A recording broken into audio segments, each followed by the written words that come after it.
How to share iPhone screen on MacBook. So here is how to share iPhone screen on a MacBook very easily. So let's get started. First of all you have to do is update your MacBook to the latest version and turn on the Bluetooth, Wi-Fi and use the same Apple ID as the iPhone. Then let's simply go to the Launchpad, and now MacBook has the built-in app known as iPhone mirroring, and all you have to do is look for the app and simply tap on it. So if you update the MacBook to the latest version, then you'll get to see the iPhone mirroring app. And once you tap on it, you'll have to connect your iPhone to it.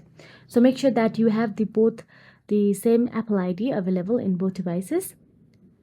Now tap on the continue option available there. Now enter the password on your iPhone in order to unlock it.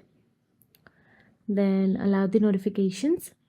Then follow the on-screen instructions.